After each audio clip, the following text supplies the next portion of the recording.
내요 미야 조회야다 소칸 내요 미야 조회야다 소칸 내요 미야 조회야다 후야미야나 에만나 마마네요 도야 조회야다 소칸 내요 미야 조회야다 소칸 내요 미야 조회야다. The voice and the tone, like the tone of the piece is very, it's in a very strange space.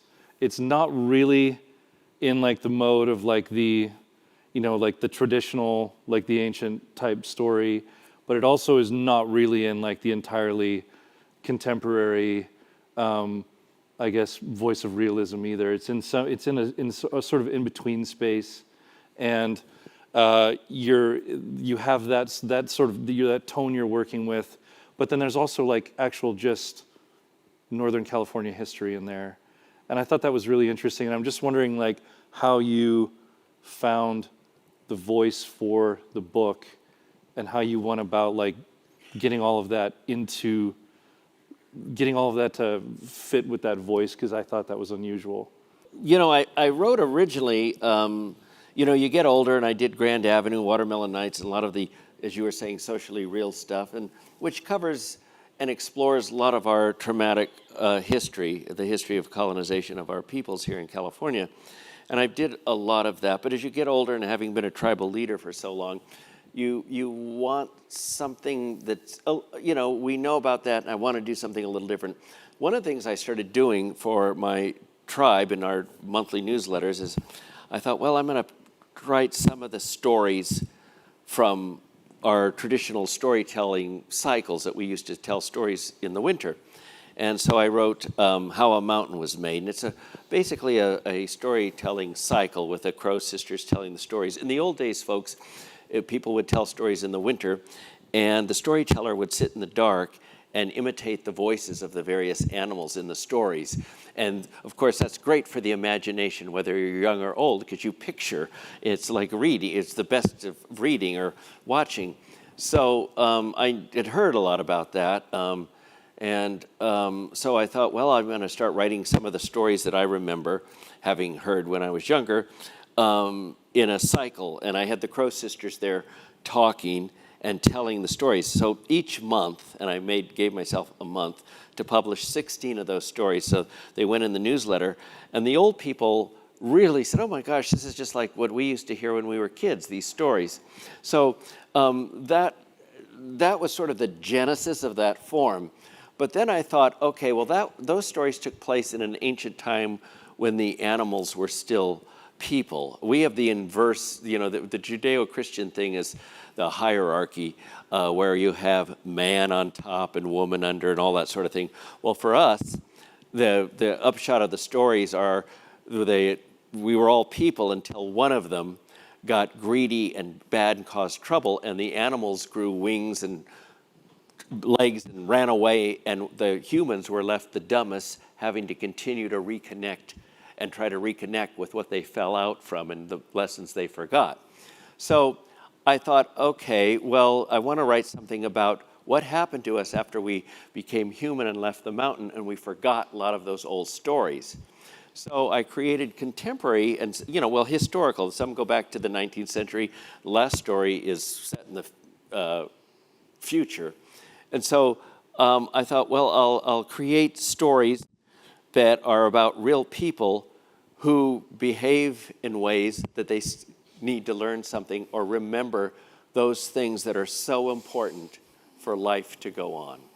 Themes, central themes, that we are not the center of the universe, that some of our best intentions have the worst outcomes, that we have to remember, again, that we are a part of something and not the center of something. And again, just basic things like being sensitive to other people or to the landscape, and remembering that animals and whatever we do to them have power, and those things can come back on us. So I created stories that have, I hate the term magical realism, because for us Indian people, there isn't anything magically real. It always is what it is. As Mabel McKay always used to say to me, ain't no such thing as imagination. it's all real in many ways. So I created these stories in time, in place, Sterling, so that that they were fun. Adults can read them, young people can read them and get what's going on. I think it just sort of evolved that way. And I wasn't kidding on the car way over here. Part of it is I sort of fell in love and thought I'd do something nice. You know, you can do that when you fall in love. So I thought, okay, well, I'll start writing. You know, these are wonderful stories about the possibility of learning and goodness and what we need to have a future and what's so necessary for a sustainable future for my tribal people and for all people. And it's mixed. I mean, the people, the forgetters, are of all races and everything. So this is something that I talked about with my students in my native creative writing class a lot last quarter, and I think it's something that every Indian writer has to think about. But I'm curious, like what your thought process was in going about, like saying you're going to take elements of traditional stories and use them in a fictional work that I think is maybe a little more fraught than people might imagine. I think there are pitfalls there that you have to figure out how to avoid, and I'm wondering like how you went about figuring out how to do that so that it didn't feel like you were just sort of appropriating. Yeah, like you can't like appropriating your own call. You know what I mean? Like taking your own and kind of, what I mean. I've suffered both ways, because when I was doing, as you say, the socially real stories at Grand Avenue and Watermelon Nights, of course, until the movie came out, only one person had read the book, and then the rumors flew, and everybody was going to sue me. All my cousins were going to sue me because I was writing about them. And then once they saw the movie, they go, oh, it's about us. It's not literally us. So I was safe. All right. And then they, of course, wanted to be in the movie. And my aunts, became famous and went around town wearing sunglasses and things. But with these stories, with a lot of the traditional stories that you're asking me about now, people will come up to me and say, that's not really how it happened. Those aren't real. You're making up a lot of stuff. And I'm going, okay, well, what are you referring to? And they're referring to anthropological texts. And I said, look what Grandpa Tom said when he was talking to the anthropologist. And I said, yes, and Grandpa Tom was lying for 25 cents a day so he could have a nice suit to be buried in. That's what he was telling. And so, these stories were never set. And by the way, we have to get past that idea of culture being something that's static. It's something dynamic, the borders of which are porous. Things come in and out. We're in contact. By the way, we're transcribing an oral text anyway, and it's going to be different right off the start. So this, if it's good and it's going to help us in the time, our ceremonies were always changing, adapting to what we needed. They weren't fixed. And again, some of my people, have fallen prey to the idea that something they read that somebody said in a text was as it really was, when in fact, it was greatly edited by the indigenous teller to begin with. And by the way, they were always changing, and the stories were always changing in many ways. So I felt that this was the right way and a useful way to kind of bring in the old ethics and aesthetics of place that enabled us a healthy relationship with one another in the land for thousands of years. And so this has actually been easier because they don't quite see themselves in some of these, characters as they did in Grand Avenue. So, so it's been a little easier this time around. But so far, so good. They're enjoying them. And, of course, they still come up to me and go, I know who that is in the story, and I go, no, you don't. And and, of course, with Grand Avenue, they're all saying, because there was a teacher there, they're all saying, you were the teacher. And I said, no, I was the wild daughter that was having sex all over the neighborhood. That they had to think for a while on that one. Well, that's better. Like when I published my first story, I got one cousin that liked it and one cousin that hated it and said, "Who does he think he is, a ladies' man?" And I was like, "That's like never underestimate your relatives' inability, unfamiliarity with the art of fiction." to like, Did you have any that wanted to sue you? That's the thing. Well, I haven't written that one yet. Yes. So, of course, I told them if they all, but there was about 10 of them that thought they were the same person. They're going to have to sue each other ultimately. But, you read it and they don't understand what we do in fiction, that it is about us and not literally right. us. And, so it's part of working with your people. And ultimately then they're proud and, happy and for the most part. I mean, Sterling, as I was mentioned, they keep electing me as chairman. So, I mean, I think I'm like a record 32 years. There's no one, I'm certain that no one has ever served as tribal chairman as long as you have in the history of the country. But that's not, like, that just means there's something wrong with Greg, though. Truly. That's the first true thing you've said all night. Because no one in their right mind even wants to be tribal chairman twice. But Greg has done it for 16 terms. This mind is far from right and very left. So maybe that helped. I don't know. But no, I don't know where the time went. But it takes a toll. And if you have the opportunity to do a good thing, sometimes I think Mabel McKay, the medicine woman, fixed me. When I was young and 19, very troubled, she gave me a basket and she said, "You're going to be a leader among the people one day, and this basket is going to protect you." And I thought to myself, "Oh yeah, lady, and the sun's going to come up in the west." So I think she actually hexed me or something. I don't know. I have one question for you before we send you up to read some of your book. Send me to my room? Yes. Think about what you've done. Okay.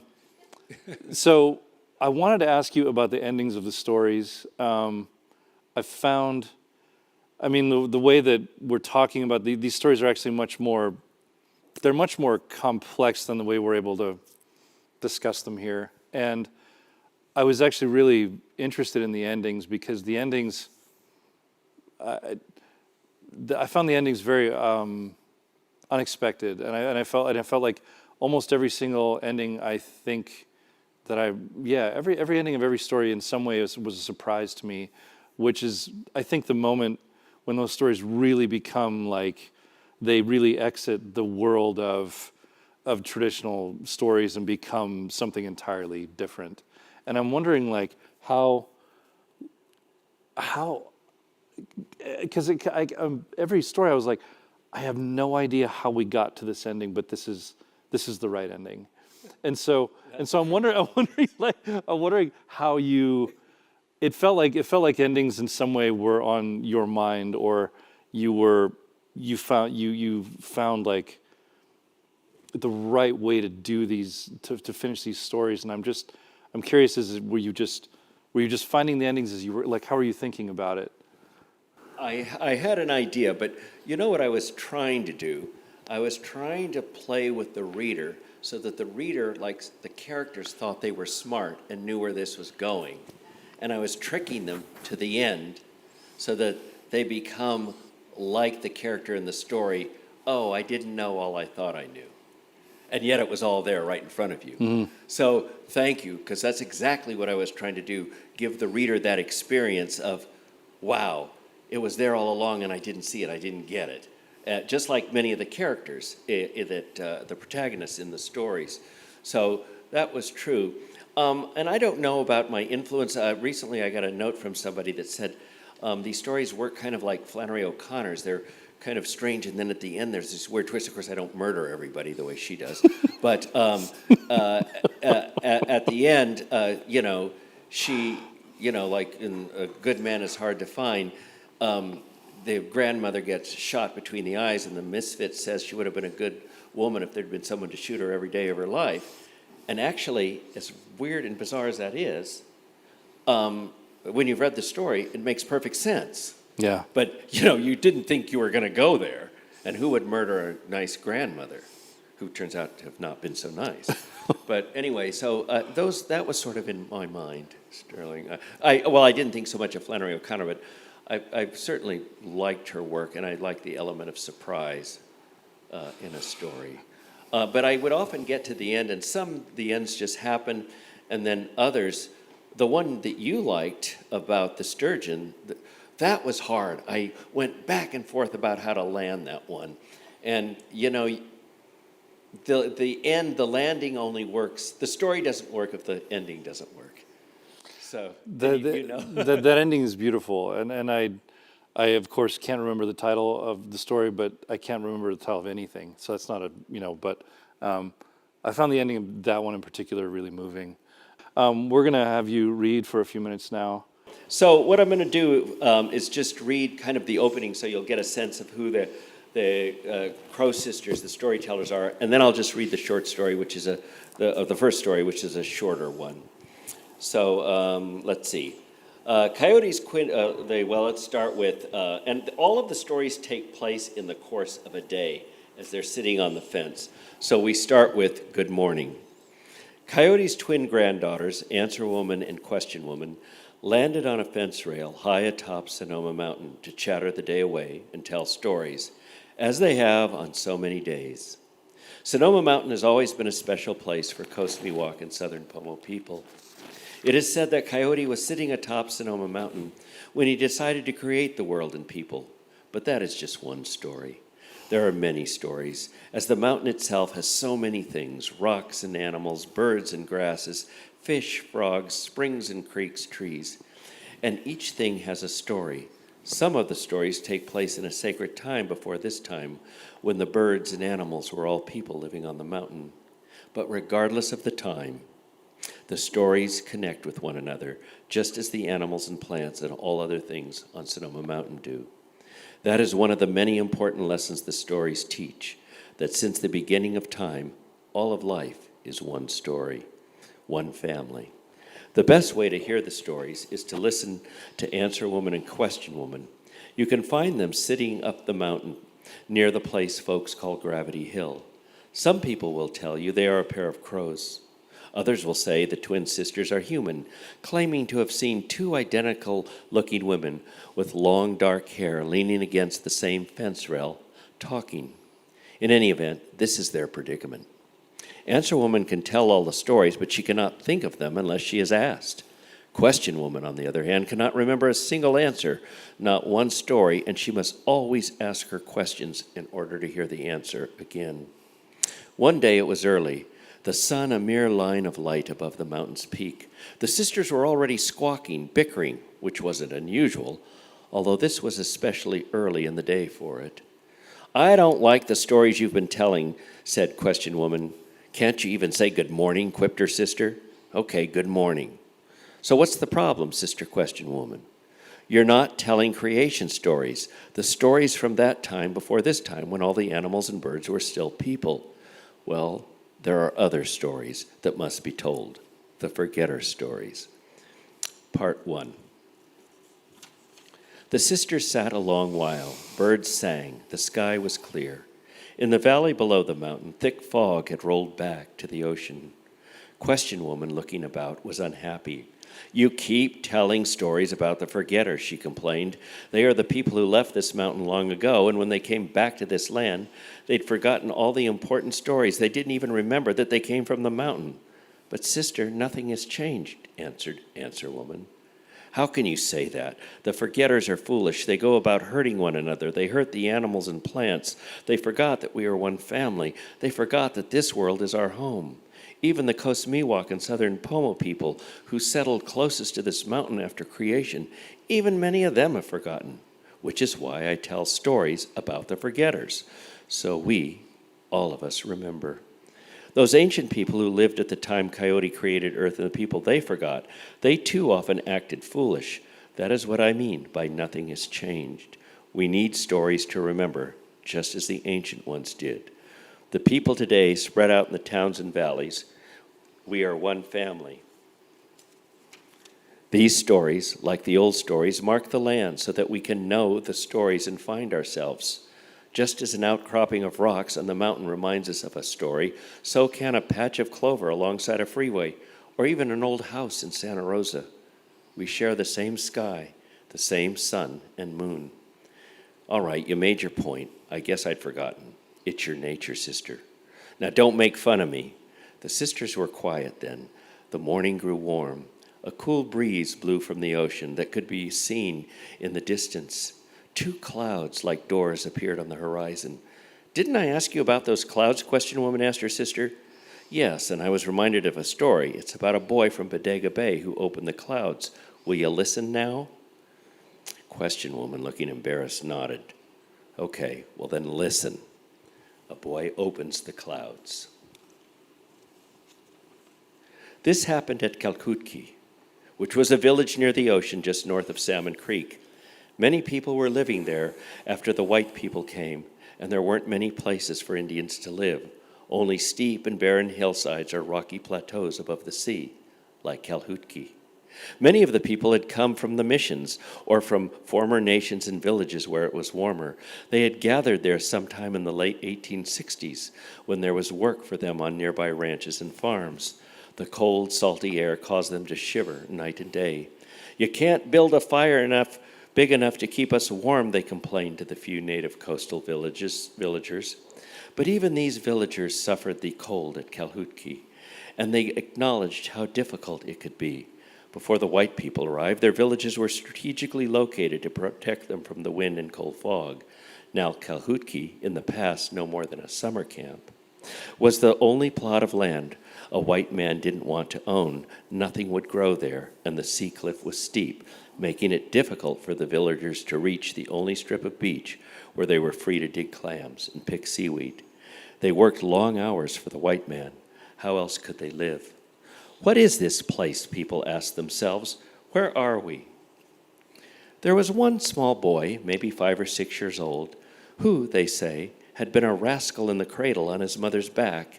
He'd cry and screech loud enough to scare the salmon from the banks where people fished. Once, as a baby, while his mother was gathering blackberries in the hills above the bay, he drew the attention of a bear, one of the last grizzlies people remembered.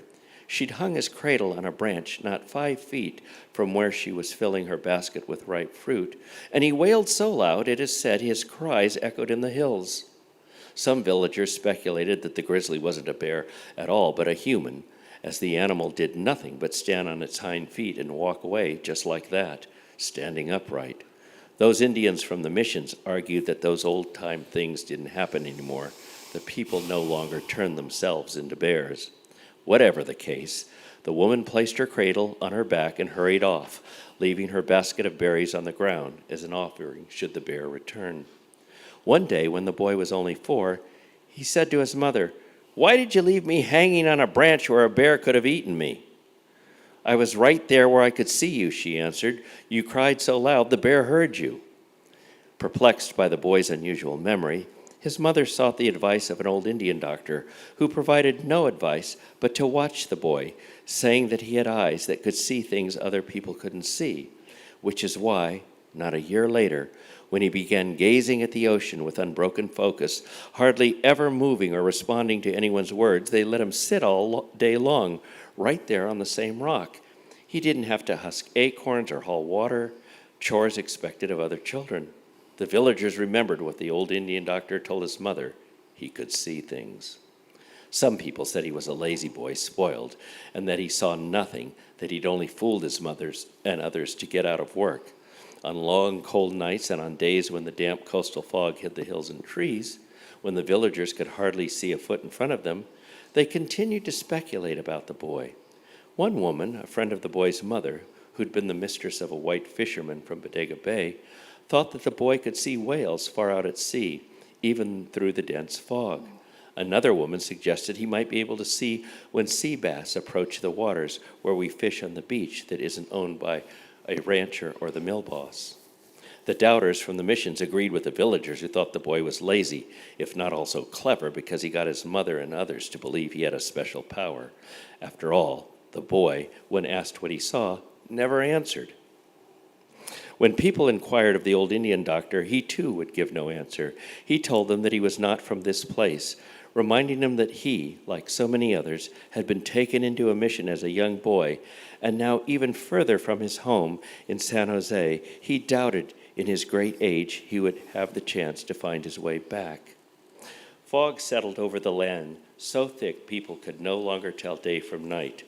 People could not travel about. The villagers huddled near fires, burned driftwood to keep warm. Those men working for the ranchers and the women who washed clothes and kept houses could not see their way back to Calhoun. They huddled at night in horse stalls to keep warm. Then the fog lifted, and where the boy was looking, there were two clouds like doors in the blue horizon. Someone remembered then that it was said the wind came from two doors in the sky. Still, the boy said nothing. But not long after, he began huffing and puffing, blowing his breath toward the clouds. And what a breath he had. His crying as a baby opened his lungs, his mother said. It was as if he was practicing getting stronger and stronger until one cloud seemed to roll open in the sky, and the wind blew over the water to the village.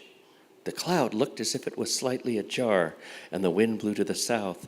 When the second cloud door opened, again slightly ajar, the wind blew north. When both clouds opened toward the village, the wind blew directly onto the land, east. And when they opened in the opposite direction, the wind came back, west over the hills, as if it were returning to the far sea from whence it came. The boy, huffing and puffing, blew and blew day and night. No one doubted any more what the boy had been seeing through the fog. He had seen the cloud doors from where the wind comes. Days and nights passed, and the boy didn't stop. The sky cleared. It was so clear that the villagers could see for miles up and down the coast. They saw whales spouting far out at sea. East in the hills, they saw the great tall redwoods the mill workers hadn't found. And when more and more people came to see the boy working his magic to open and close the doors, the villagers saw how many big and beautiful rocks covered the hillside above the village, for that is where the spectators gathered, sitting on the rocks to have a perfect view of the clouds opening and closing with the shifting winds. For the most part, the villagers were happy. They could see their way down the steep cliff to dig clams and pick seaweed. Calhoun became famous. Indians far and near journeyed to the village to see the boy who could open the clouds. The visitors brought food and offerings of clothes and blankets for the villagers. They told stories, and everyone seemed to remember that they had known about the cloud doors, or at least having been told about them. At last we know where to see the clouds, where the wind comes from, the visitors said. The few villagers with ancestral ties to the coast were equally surprised. How come we didn't know before that the clouds could be seen in plain sight right where we lived, they wondered. But before long, people began to miss the fog. While the sun shone brightly, the wind was still very cold, more biting than the fog. People noticed how dry everything had become. Dust blew up constantly, and it was impossible to keep a good fire, for smoke blew every which way as the villagers and their guests huddled to keep warm. Maybe just once a week. Do it on Sundays when the ranchers and mill bosses give us time off. Open the clouds then. Just on Sundays, the boy's mother pleaded with her son. But he would not listen. He laughed in his mother's face, then only huffed and puffed harder. A villager, a young man, insulted by the boy's disrespect for his mother, told her she should have let the bear eat him. He's a demon, the young man said. Others weren't so harsh, but everyone agreed the boy should stop his antics. The ranchers had been concerned for a long while about the wind. Dust blinded their cattle and horses. Wind whipped the pears and apples from their trees. Of course, they would never have believed what was happening at Calhoun. What concerned them was that so many Indians gathered in one place. Their Indian herders and housekeepers had been careful to complete their chores before escaping quietly to the village.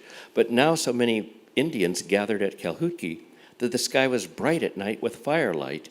When the ranchers came around armed with guns, suspecting an Indian uprising, everything changed. If you are not planning an uprising, then you are surely going to set the land on fire with all of this wind, the ranchers said before leaving on their horses. The villagers were frightened that the ranchers would return and force them to leave the only place they could still call home. They discouraged villagers who nonetheless continued to gather on the hillside to witness the clouds opening and closing, many of them first-time visitors, as word of the boy's power continued to travel. The boy must be stopped altogether, the village leader said, but the poor mother could not stop her errant son. Even the old Indian doctor from San Jose could find no herbs to put the boy in order. All I can do, he told the mother, is put him to sleep for a while. I have a song for that. Maybe you can do something with him then. The Indian doctor taught her the song. He told her not only must she sing the song one time, but she must remember it for later. That night, alone with her son, the woman sang the old man's song, and indeed the boy fell asleep right there on the rock where he'd been huffing and puffing, and the wind stopped. But the mother was not at peace. She knew the boy would wake with the first light of day. She knew he would immediately begin opening and closing the clouds again, and that she could not possibly continue singing forever. She would have to take the boy where he could not see the clouds. And before morning she left, packing the now large child on her back to a camp deep in a hollow near Freestone, where her sister lived. And there, it is said, she stayed, and she remembered the old Indian doctor's advice, for whenever the boy threatened to run away, most likely to the ocean, she knew how to put him to sleep. The fog returned, but not as it had after the boy started his show of power. Many people claimed the boy had made the fog so dense and long-lasting, only so that he could have fun causing so much trouble. Soon there wasn't a visitor left on the rocks above the village, and the day would come when even the last of the villagers were gone, scattered to find other places to live after a rancher bought the last of the land there. But to this day, the old-timers passing now on Highway 1 might see the rocks situated like people on the hillside, or they might even see two clouds on the horizon and remember that they are passing Calhootki, now in Story's a great village. Some claim to have seen the clouds open and close, but no one tries to huff and puff at the clouds. Let the wind be, they say. Whatever happened to the boy is anyone's guess. He must have learned not to tamper with the wind, for if, as a man, he came to the ocean and remembered what he had done, he never talked about it, but instead went about his business and listened as people told stories about a boy who opened the clouds. Yeah.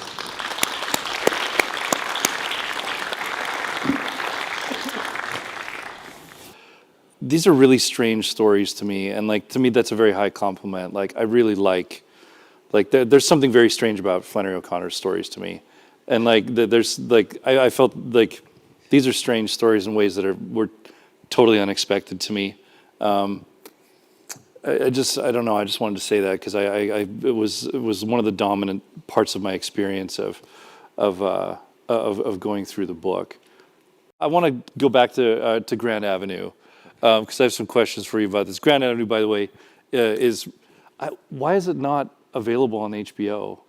Is it you just can Google it? It's all on. They sent it over to wherever it is. I don't know. A lot of their stuff they shoved it over to.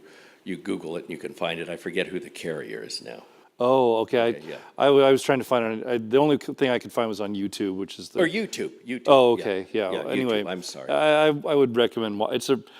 So we were talking on the phone last night, and I was telling you that, when I watched Grand Avenue, it was actually recommended to me by an Arapaho professor at the University of Montana, who has sort of a preternatural gift for finding films about Indigenous people that are really, really good, and he had recommended it, and so I watched it, and I was like, man, I have never seen something that felt this real, from the get go, there's a sex scene in a car, but I was like, this is real. I had to dispel the myth that Indians don't have sex. but I was like, everything about that, from the second it started, I was like, this was written by somebody who knows Indian country. I knew it immediately because, if you're from Indian country, you can tell pretty quickly when somebody is either in, this is somebody who knows what they're talking about, or this is Kevin Costner, Yes. and I just,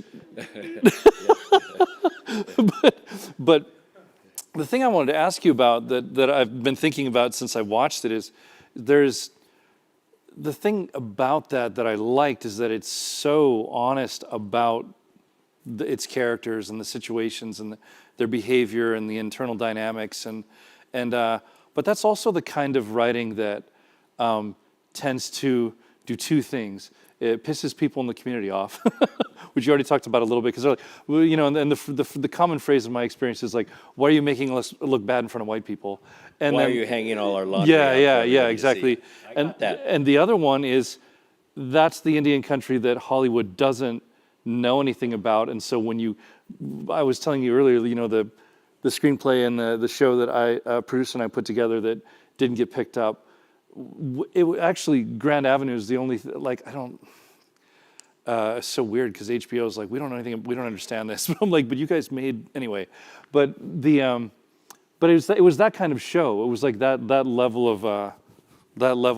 of real, I guess. And they had the people we talked to in Hollywood, they were like, they could not figure out what it was because they wanted it to be something else. And so I'm wondering if you could talk about like that experience of like writing into a space where both sides basically are going to have yes. Well, let me just start. Thanks for asking, Shirley. Let me just start with Stanford, because that's where those stories started, in the creative writing department. It was a different day. I know it's a good day now, I presume. But I remember I was writing those stories, and a professor said to me, "Who are these people? You're never going to publish this." And I think he had no idea that an Indian could be something other than someone in a loincloth on an Appaloosa horse chasing buffalo. And he said, I don't know, who are these people? You're never going to be able to publish these stories. You're never going to be able to do this. And of course, at that time, the big news was the minimal story, Raymond Carver and all of that sort of thing. Those stories where, Sally goes to Martha's Vineyard one summer and has an epiphany and decides to part her hair on the other side of her head. I didn't know from people like that, but that's what everybody was supposedly writing about or doing. So anyway, I did what a lot of frightened writers do. I became a professor, and once I had a job, Sterling, and I wrote the book and ended up getting a lucrative 2-book deal, and I was fortunate to have that moment in the sun.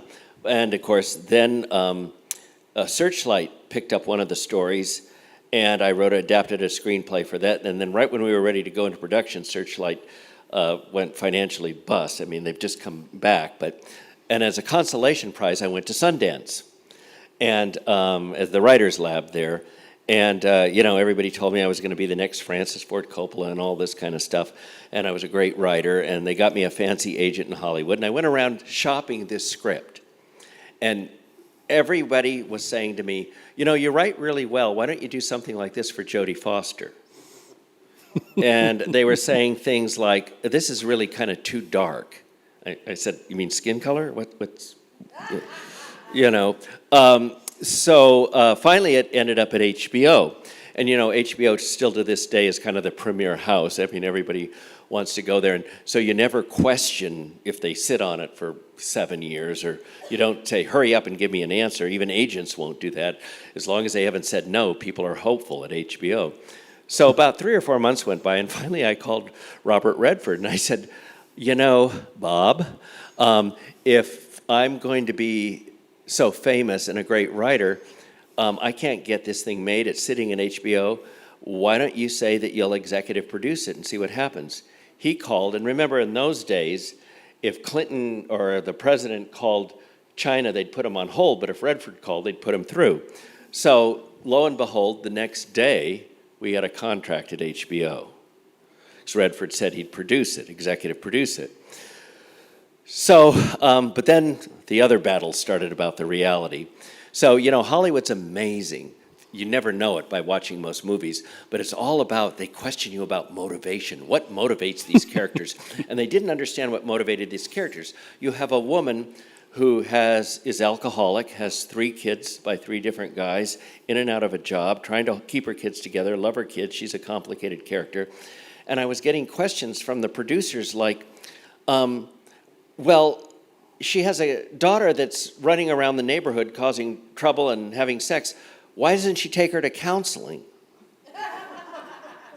And I'm going, You see, if a spaceship landed outside your window here and it said Mars in 5 minutes, would you just get on it and go? And they said, no. And I said, why not? Well, we don't know anything about it. And I said, that's what we know, how much we know about counseling. And then, they said, well, doesn't she want her to go to college or have piano lessons? And, she's trying to get, a hamburger on the table for food at night for her children. Anyway, and of course, then they wanted Cher because it had to market. Could you imagine her driving in that scene down from the reservation, singing Half-Breed? I don't think so. So I did what I always do, folks. I told you this earlier. I resorted to gang warfare. And I brought all the producers up to the reservation. And it's really fun watching people sometimes go up to the reservation because we go through the redwoods and they go, oh my God, any minute the Indian's going to jump out and they're going to be hugging Bambi or killing Bambi or something. And then, of course, you start getting to the junk cars and they say, what's this? And I said, we're almost home. So we get to my aunt's house and the lead character was a woman who, as we say, had in those days the traditional American Indian woman's summer uniform or dress, traditional dress, which is a muumuu, and rubber go-aheads and the pink and purple curlers in the hair and sunglasses. And the character wore sunglasses in the script with a missing lens. So we walk into the trailer, and my aunt's living in a trailer. And Indian people, whenever guests come, we have tons of food. Tons of food. It may be on paper plates, but we have tamales. We got all kinds of stuff, and pies up, to the ceiling. And, everybody's looking at all the food, and my Auntie Anita, a very powerful woman, stood up and kicked the producer in the butt. And he spun around, and she said to him, do you think we're just looking like this for nothing? And of course, he's seeing these Pomo women with one eye coming out of the sunglasses, and he's thinking maybe it's a kind of Indian spiritual thing, So he said, no, but I'd be honored if you tell me. And she said, we're auditioning. God damn it, which one of us gets the part? And then she said, take a good look at us. We ain't Cher. Well, they still weren't kind of convinced. And, we started eating, and my aunt's eating her pie, and she's checking out these guys, these Hollywood guys, and she's eating her pie. And, of course, I said to her, Auntie, I thought you was on diet. She said, I am. I said, what about the pie? She says, I just eat it separate from my steak now. So, anyway, we're there, and my Auntie Anita finishes her pie, and she looks over at one of the guys, and she says, I'd like to take you down to the river and just lather you up. And that still didn't quite do it until they wanted to go for a walk on a reservation. I don't know why you want to go for a walk on a reservation. It's a damn ghetto in the woods. Dogs bite you. There's fleas. People, but they wanted to go, and my Auntie Anita said, I don't think that's a good idea. She said, us women up here, we don't get to town much. We sit in the bush and wait for strange men. They wanted to be escorted to the car, and all the way down they decided that we didn't have to have Cher. But it was a constant struggle, a constant fight to make it real, to see what you saw, Sterling, from writing those stories as a writing fellow here at Stanford, from going in, translating it to screen. It was a constant struggle to show that we are people. We are people first. And yes, we've suffered a traumatic history, but we're neither wagon burners nor fallen nature gods. We're people. We're complicated people who've suffered a traumatic history, but we have humor and dignity, and against all odds, we try the best to take care of our kids and families. And I wanted to show that dignity despite all else. And so, that's what I think is so important. And I also have a chip on my shoulder because, nobody knew there were Indians in California until there were casinos, right? And so there were more Indians here than anywhere, and everything's always been about Indians east of the Rockies, not west of the Rockies. And we forget. And it's been a constant battle to have to educate folks and so forth. So it was a battle, but thank you. I mean, I got most of what I wanted, in the script, and I was able to adapt myself all 3 hours. And they gave me 1 hour first because I was an unproduced film writer. Never mind, I had written plays and stuff, but I was unproduced. And then they let me do 1 more hour, and then finally the 3rd hour. But it was a struggle and a fight. But the sad thing is, at the end of that, as you mentioned when we were talking, that came out on HBO, and then the next year in film, Sherman Alexie, Smoke Signals, and then there was a dearth, nothing for 25 years, nothing. And now we have Res Dogs that's come back, but that's 25 years later. And now what? As I was just talking to Tommy Orange, and he said, there's these Indian renaissances, but why does there have to be a renaissance? In order for there to be a renaissance, something has to die. Why do we have to keep dying? So my tribe now with its resources is doing a lot to fight that. $4 million to Sundance for young people to do California Indian stories. So you just keep going and do whatever you can. So, like, as chairman, like that means you're also dealing very directly with, with issues around enrollment, issues around, citizenship. Can we talk for a few minutes about that and why, in particular, why it is? I mean, it's particularly relevant at this moment in time, but it's always relevant. Like, why it is that it's dangerous to racialize us, and like what the problems are with using the blood quantum system and to determine citizenship and things like that. And that's something I have a feeling, just because you've been chairman for so long, that means that sort of stuff has been on your mind very directly for a long time. Right, and it's a lot of the whole idea. Remember, as we were saying just a few moments ago, that the idea of blood quantum and all that sort of thing, that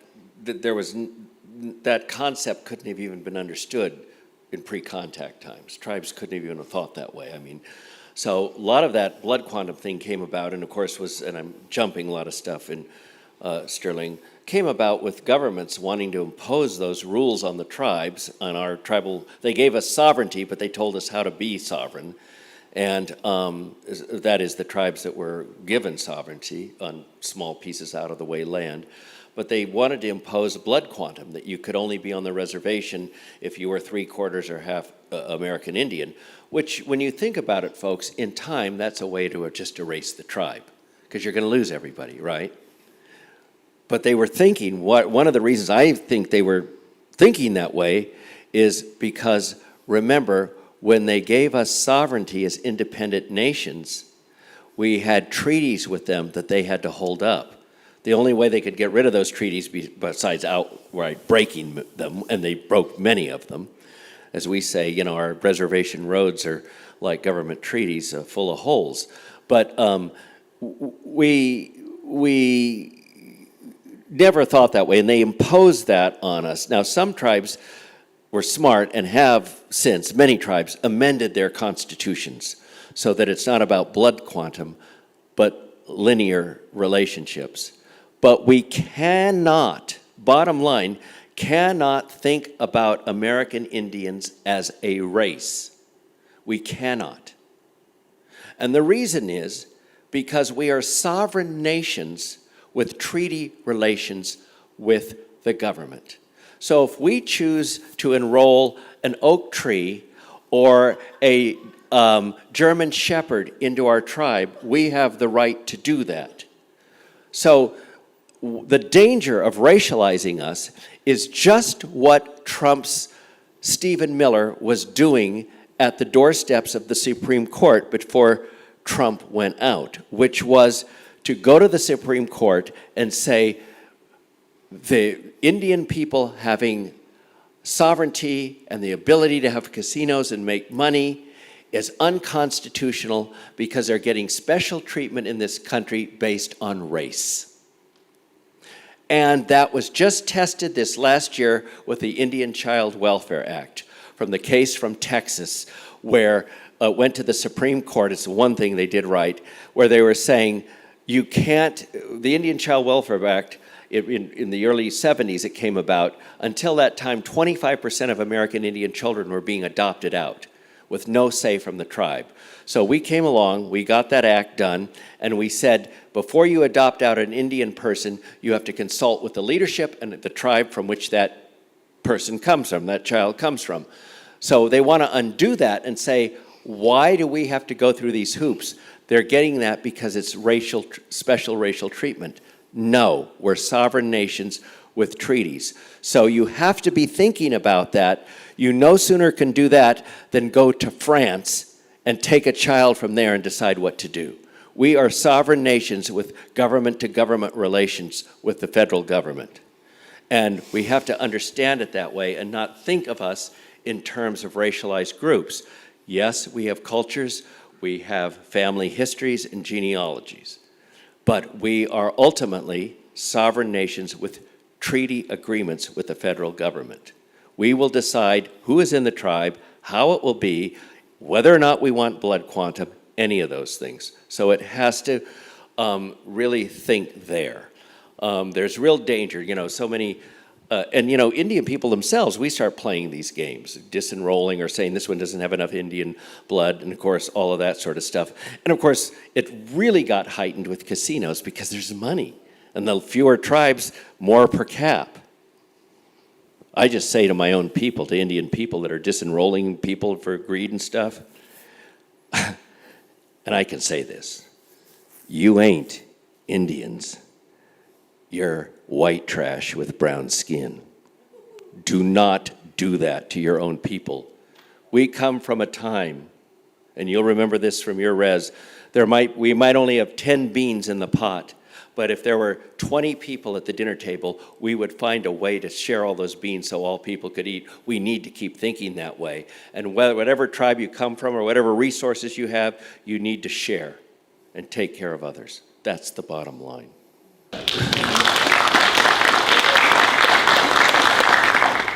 This is actually the problem with having an ignorant Supreme Court, because there are actually multiple.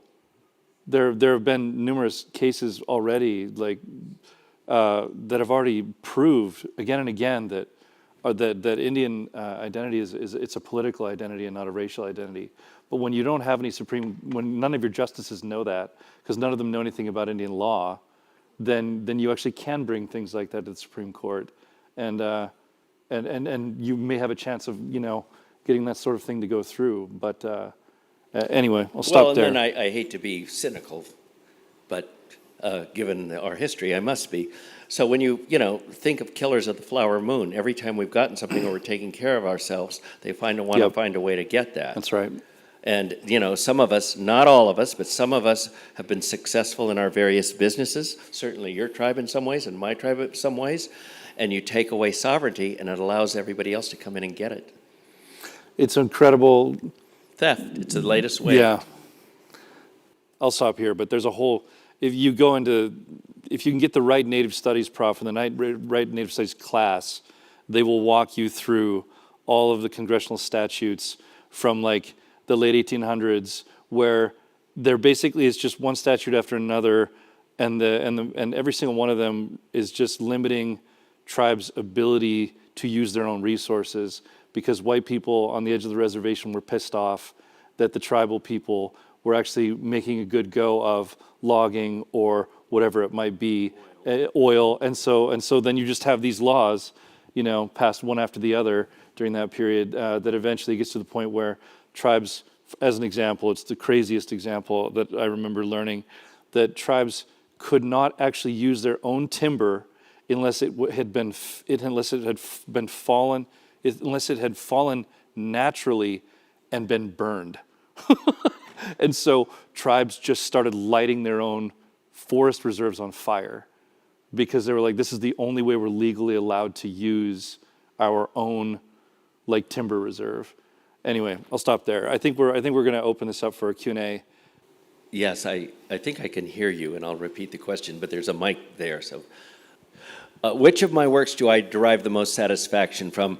Thank you for the question. That's like asking which one of your children do you like the best. And I'll say what my grandmother always used to say, I love you all differently. Which is true in case of my books. I mean, certain books have certain meanings. The Mabel McKay book really was something for me because she was so instrumental in how I think about the world and who I am as a person, who I am today, and instilling guilt and all of that in me to become a tribal chairperson for 32 years. So that's a book that will always is emotional in many ways for me. It was also the hardest to write. She kept firing me when I was trying to write the book.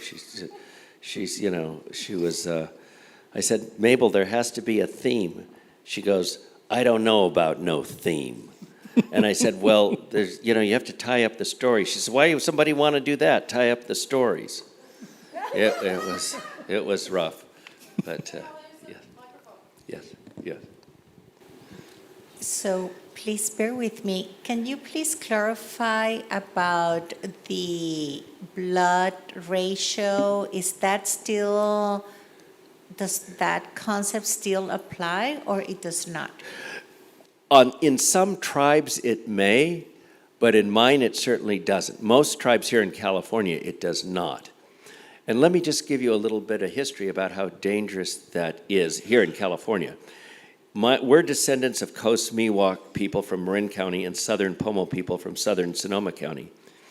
And at the time of contact, there were about 20,000 of us altogether. Today, the 1,537 enrolled members, we all trace our ancestry back to one of 14 survivors, all of whom were women, all of whom were wives or concubines of the early Mexicans or Americans. We've been mixed, our survival is mixed. And so when the government created the reservations here in California, it created them for homeless Indians of certain areas. They didn't even identify tribes. They just said, for us, it was the homeless Indians of Bodega Bay, Tamales Bay, Sebastopol, and the vicinities thereof. So anybody who was on an Indian census became a designee for that de facto tribe that was created as a sovereign nation. You see, so again, in that case, if you wanted to go by blood quantum or even half or something like that, it becomes problematic. On the records, my grandmother is listed as a full-blood Indian, but she was not. She was, maybe 3/4 or 2/3, because there was Spanish or Mexican and even some Russian from Fort Ross in there. All right, so she was mixed, and that would make me less than a quarter or something like that. So, and again, it isn't. And the thing you have to be careful of is, remember, blood or race never presupposes point of view. I would be mean here, and I'll say Clarence Thomas, case in point. But I think that you have to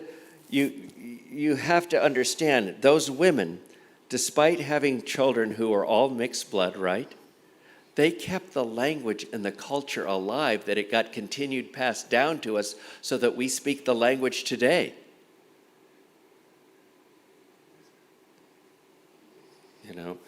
How many children that are here from Europe, second or third generation or fourth or fifth generations, speak the French or the German or whatever it was that they came over with?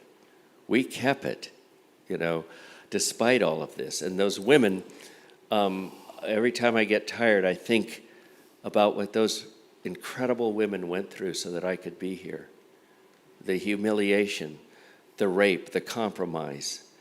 The first piece of legislation that was passed in the state of California was called the Act for the Government and Protection of Indians, and it legalized Indian slavery here. That was in 1850. It was not repealed until 1868, 3 years after the end of the Civil War. And indentured servitude continued here until the 1930s, where they would get Indians drunk, put them in jail, and then sell their labor on Saturday morning. So, and of course, throughout the country, we weren't citizens until 1924. So these small tribes, these women had no recourse in the courts. And so to disqualify me or my family because we weren't, let's say, full-bloods, after what those women did to keep the culture and our lives alive, to me is an ultimate disrespect to them, the power of our women. Thank you so much for your passion and your realness. I just have a little question. I was talking to my landlord who lives in Australia, and as I understand it, there is a lot of acknowledgement all the time around Indigenous people there, and although Australia obviously has loads of ground to make up, things seem to be more in the conscious collective mind around advocacy and changing things and respect and dignity. And I'm a foreigner, but I've been educated in this country and always floored by the total lack of mention regarding Indigenous matters. And I'm wondering why you think the United States so struggles to acknowledge this truth in comparison to other colonized countries. That's a wonderful question. Thank you for asking it. And I'll tell you what I think, as if I haven't all along. But the American Indian is the prick in the American conscience. Americans can say slavery was wrong, we got rid of it. Never mind the legacy of slavery. Or they can say, well, immigrants choose to come here, never mind the circumstances under which immigrants have chosen to come here. But what stories are you going to tell about genocide and theft? So we get reduced to a couple stereotypes. We're wagon burners when we're bad and fight back, or we're loved when we're fallen nature gods, when we're powerless and we're doing art in museums and writing stories and all of that sort of thing. In my own life, when I was writing the Grand Avenue and the books and the movies, I was Sonoma County's and Northern California's native son. When I came back with a casino, whenever it's a question of power or territory, we're wagon burners, I suddenly became a wagon burner with death threats and all that kind of thing. So again, our stories are reduced to Hollywood stereotypes of wagon burners or Hollywood stereotypes of the fallen nature god. And I think that, again, Americans it's very hard. And you know, this is a lesson to learn from, not to punish, not to feel guilty. It's a lesson to learn from what happens when people are blinded to others, you know, or think that they know what's best for others without talking. So it's a lesson. But nonetheless, it's a very difficult story for people, especially people feeling entitled or empowered, to think that they are on stolen land. As a regent, I went out to talk to the protesters at a regents meeting at Merced, and they were all screaming at me because I was a regent, right? And so I just said, oh, hold up, everybody, you don't know who I am. And I said, we just got to start with a certain principle. And I said, oh, well, yeah, they were just screaming at me. And I said, wait a minute. I'm an American Indian, a California Indian, and just so that we might talk, let's start with the fact that all of you here are standing on occupied land. They became very quiet. But we forget that. We forget that. And that's not about being punished or anything, but it's about what, as I've taught for years, what can we learn from this? How can we be better? What happens when instead of seeing controlled burning as a way of taking care of the landscape, you thought the Indians were burning the land so that your cattle and horses couldn't eat? Just think if we had asked a question. We wouldn't be in the predicament with fires we are today. So there's things we could have learned if we just talked to one another. But again, I think one of the problems is with the American Indian story is it makes people feel guilty. It makes them question perhaps entitlement. And, you know, as students would say, well, I didn't do it. Well, I know you didn't do it, but let's learn from this story. And let's see what we can do, because we're all here now, especially with climate change. The sun is not going to discriminate. You know, the environment is going to be the great equalizer. It's as good as death. It gets everybody. So we have to remember that and think what we can learn. When do I find time to write with a degree of contention? Sterling and I were talking about this, and writers were great procrastinators. It is difficult to face that blank page. I remember a writer here, a woman I respected, Harriet Dewar, years ago, likened it to being the Acapulco diver. Every morning you face that blank page the way a diver faces those rocks, right? And you kind of got to go, well, you got to dive. So you procrastinate, and gosh, when you're a tribal chairperson and doing politics, you have so many reasons to procrastinate. And suddenly it's 6 o'clock at night and you had started at 9 in the morning to write, and there's nobody calling on the phone anymore, and you think, oh my God, I haven't written anything and it's already dinner time. I've got to start writing. So that's kind of how it happens. Yeah. Can you say more about the relationship between culture and the preservation of language, since you were mentioning your ancestor who took great pains to preserve the language, and I'm just wondering about the ongoing resonance of that work. Again, thanks for asking. So there's been a renaissance of languages, and there was languages that continued, but the Pomo language, there's still a few of us elders and others that speak it. Coast Miwok, the last fluent speaker, had passed away in 1978. And that woman and my great-great-grandfather were informants for linguistics. So the young people are learning off the tapes, and they're now having dialogue and speaking in the language. And it's so important to think in terms of the language. Pomo language, for instance, just to give you an idea, it's an action-oriented language where the verb is the main feature of the language. So it's an action-oriented. And when you translate it to English, English is a subject-oriented language. The subject is the focus, not the action. So when you translate or even speak, it's like two different kinds of ideas or almost ways of thinking, right?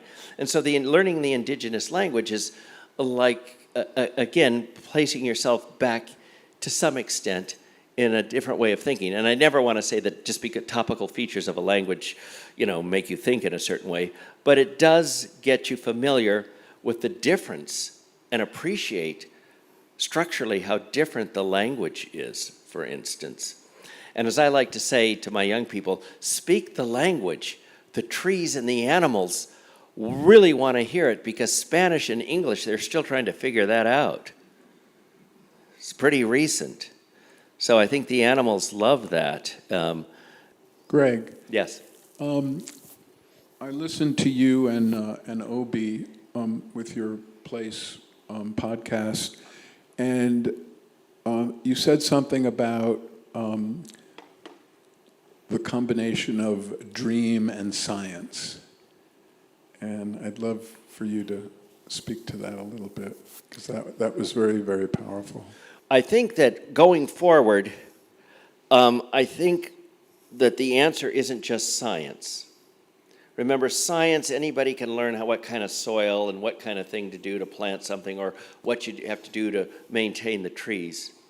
But until you start to have, let's say, a poet's sensibility or a dreamer sensibility of the tree, where you feel connected and responsible to it, just cutting branches after a while is going to get boring. Once you know that the tree is inseparable from you and you're responsible for it, and some of the ways to see that is through dream, through poetry, through art, through story. That combined with science is, I think, what we're going to need going forward. Science can teach us certain things. So we often say a lot of the stuff we already knew. I mean, science is now coming out with the fact that redwood trees and oak trees, their roots are communicating to one another. Well, duh, they're alive, and they're finding certain kinds of things that we've known for a long time. Again, there was a prophecy in our roundhouse in the late 50s where Mrs. Parrish, a prophet, my grandmother's cousin, said there's going to be a day coming when the white people are going to realize they did things wrong, and they're going to be coming to us to get answers about how to live, because things are going to go very wrong. And she said, you young people are leaving everything we're teaching like clothes, just throwing them on the ground. Pick them up, because they're going to be useful. So I think, again, it's going to be a combination of things that's going to get us through. Not one thing or the other, but all of us working and respecting various ways of doing things. Greg, I would first like to thank you for like everything you shared tonight and for reading the book. I might like have a question that's like more related to the book itself. So I wonder what was your like, would you mind sharing some background over why you chose to tell these stories in the form of a conversation instead of just plain storytelling? Again, thank you. Yeah, I did want to talk a lot about the book tonight. That's why I'm here. So thank you for the question. I wanted, again, the feel of the ancient tradition, but I also wanted the feel like of being at home where you heard people talking back and forth and telling stories. So it's kitchen type stuff where you sit around. I miss the elders that have passed on because we used to sit around, drink coffee, and tell stories all night. Somebody would ask a question and then said, oh yeah, that's when somebody did this, and they would tell the story about that. And so I wanted it to feel conversational. And that way, invoke the oral tradition. And it is, I'm thinking a lot about the oral tradition, even though the stories are very, as you've suggested, Sterling, tightly crafted. I didn't want to lose that sense of the spontaneity and the oral kinds of thing where somebody says, well, you said this, but what about this? And then, well, let me tell you a story about that. As my, I can remember the nights, and I miss them so much up on the res at home, where, we'd be talking all night and my aunt would go, oh, that one, let me tell you about her, and, so they would go on. Or they'd say, oh, this guy did this and he broke the rule and he tried to poison this woman and do this and this came back. Or, she was doing this with her love medicine or whatever. And I would hear these stories. And so I didn't want to lose that oral sensibility. And that's, I guess, one of the best ways I can answer that question about why I wanted the stories the book to feel conversational. It takes place in a day where two women, call them crows, call them humans, call them both, are just talking back and forth. This reminds me of that. Tell me about this. Why did this happen? How did, isn't that how we kind of learned everything? Asking questions? Yeah, thank you for asking. Thank you, Greg and Sterling.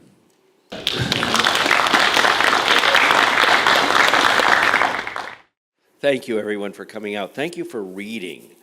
We've got to keep reading. As I always used to say when I was teaching, I'd leave my classes and always say to my students, just remember, it's not a sin to think. And we really need it today and to read. Anyway, thank you for caring and coming out tonight. I really appreciate it.